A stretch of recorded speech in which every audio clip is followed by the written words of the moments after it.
Carolyn Dube here, and today I am playing with a little snow. Well, not really snow, but icicles. Well, not really icicles, but I'm going to paint icicles.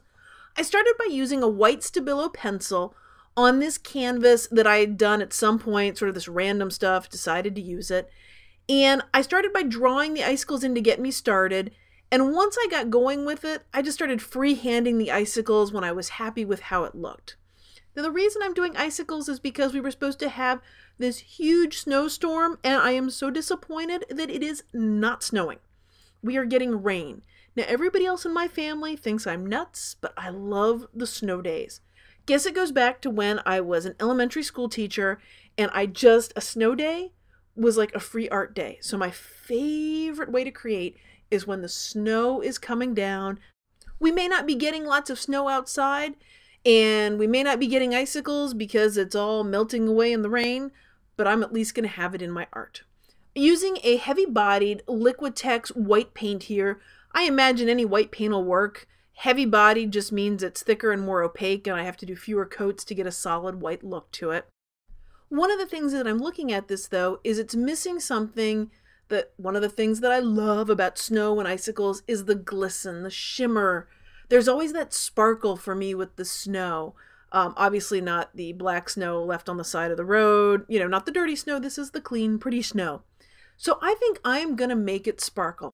I'm going to use some Crystal Effects, which is from US Art Quest. It's a very, very fine, sparkly, glittery thing.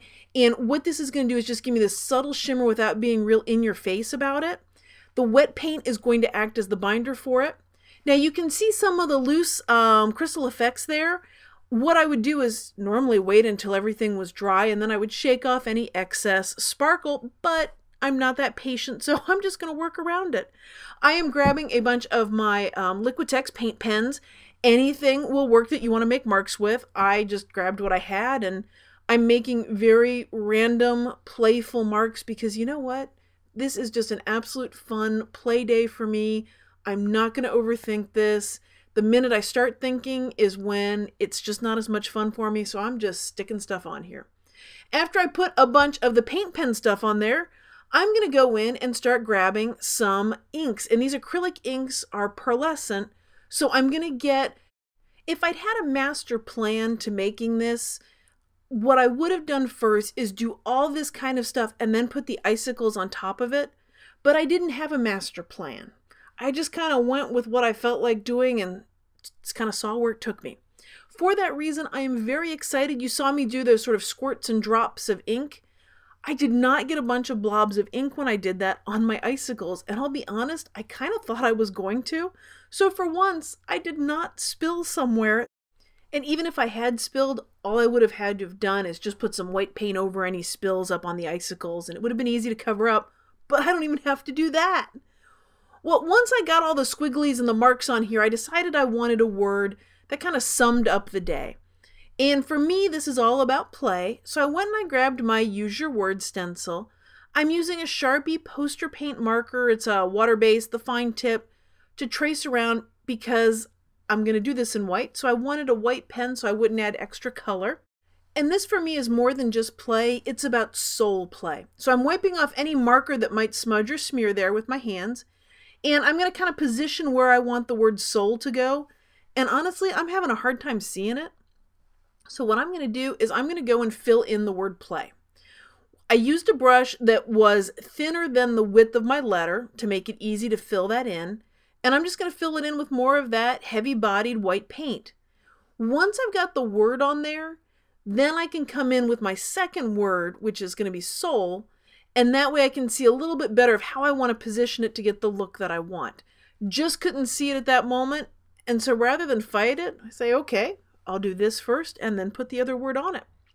For that reason, though, I'm going to do something very amazing. I am actually going to pull out the heat gun. I'm going to dry this word completely because I'm going to be doing stuff right on top of it, smudging and smearing, and I really don't want to smudge and smear. So I actually did pull out a heat gun. Talk about patience for me. I'm going to try and decide where I want to put soul, and it's kind of funny that it's going to end up in a similar place to where it is actually in the stencil too, but not quite the exact same spot. And now I'm going to use the same process that I used to color in Play to color in Soul with white paint. This is one of the things that I really enjoy about using my stencil is I'll put together words from this stencil to make phrases or change how they feel a little bit. Because putting the word soul with play changes what it means to me. If it's just play by itself, that means one thing to me, but when I say soul play, totally different level. And guess what? I want this stuff to sparkle too, so I'm going to put a little more paint on the word play so it's got a little glue to stick to. And then I'm just going to add some more of that US Art Quest sparkle stuff on there, and going to just let it give it a nice wintry shimmer and shine. Now I thought I was all done, but no, turns out I wasn't. Brought in an Inktense pencil dipped in water to kind of outline it, playing with it with the brush.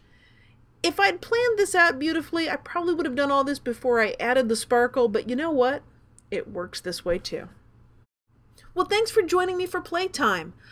In my blog post, and I'll have a link down below to it, you can get to links for the things used in the video. And my muse would love it if you subscribed to my YouTube channel, shared this video, any of those types of things. Totally bribe her into coming back to the studio and getting me to make more stuff so I can put it out here for everybody. Thank you so much for your support.